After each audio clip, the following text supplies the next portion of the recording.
I'm here with Rob Ellis from Our Exchange Portland and Caitlin Haros from Maine AmeriCorps alums. And we're here to talk about a day of service coming up specifically on Martin Luther King Day. And I know that Our Exchange Portland has done a day of service before to do weatherization for people's homes, but there's a lot of homes out there that still need to be weatherized, probably an endless supply. Yeah. But this particular project came about because of two grants. You want to talk about that and how that came about? It's the second year in a row, isn't it? Yep, so Maine AmeriCorps alums is part of a national organization called AmeriCorps alums. It's an organization for people who have done national service. And they gave us a grant for $1,000 to do weatherization this year. Last year we did an environmental project called Regift It, where people donated used goods and we gave it away for free. So we really like what Rob did with Make a Difference Day and thought we'd do a different model this year, doing weatherization. And how does a day like this go? Now you've done it before, and this is going to be somewhat similar. What's involved with it? Yeah, so we work directly with PROP and with low-income homeowners, and those are the houses that get worked on. We pool volunteers together and start off in one location in the morning where everyone meets up, goes over the materials, which houses and where, and transportation. Each volunteer is going to be grouped with a volunteer leader, a crew leader who's experienced with doing the work with the materials and the tasks that need to be done. And then that group will go to two different houses and complete the work and then come back when the day's over and the work is completed. Now, I saw some footage. We did the package was done, and look at some of these homes.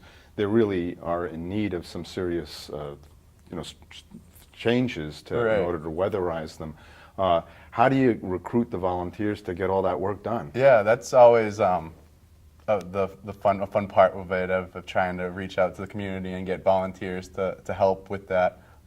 There are many people out there that are in need, so we are always encouraging people to come out and volunteer with us to help with this. And it's something where the steps that happen, they're user-friendly, they're stuff that anyone can feel comfortable doing.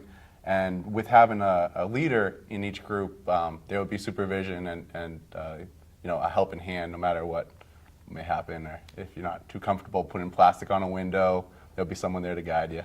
Now, it looks like from the video that I saw that there's a lot of people involved, and it seems like there's a spirit of, sort of festive in a way.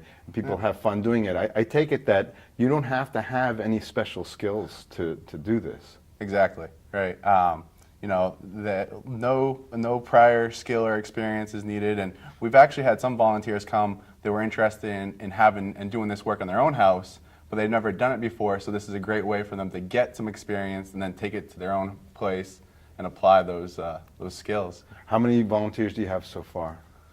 We have about 15 or 20, and that's primarily from Maine AmeriCorps alums and people who have volunteered to be crew leaders. So as Rob was saying, those people will be trained prior to MLK Day, so they'll be leading other volunteers. So right now we're looking for probably up to 50 additional volunteers to go into homes. Because how many homes do you have, did you say that you? Roughly 25. 25, and each team will do 2 houses, huh? Yeah. Right. So it seems like a lot of work in one day. Is it hard to get done?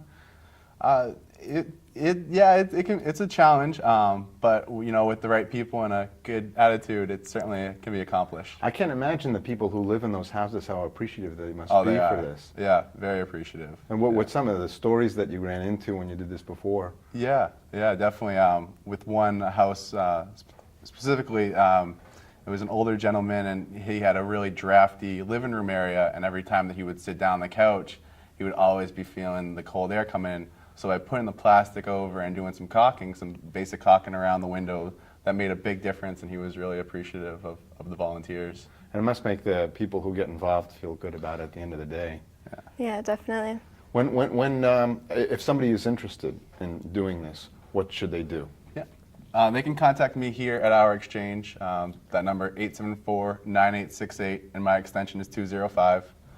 Or email me at rob@ourexchangeportland.org. Okay. And are there any? Oh, you can contact. You can contact Caitlin as well. Yeah, sure. We actually have a form on our website, which is AmeriCorpsAlumsME.org. And do you suspect that there are a lot of AmeriCorps alums out there that don't know that they should be getting involved Yeah, with this or could get involved there with this? definitely are. We have about 300 people on our email list, and probably that many people have done AmeriCorps in Maine just in the past couple of years. Unfortunately, there's not a connection between AmeriCorps, which is a federal program, and AmeriCorps alums, so we don't get names directly, so we're always searching for AmeriCorps alums looking to be involved. Are there other things that you might do after this with AmeriCorps alums? Yep, we do National Service Days on a regular basis, so we did a project for September 11th, and we'll be looking forward to Maine AmeriCorps Week.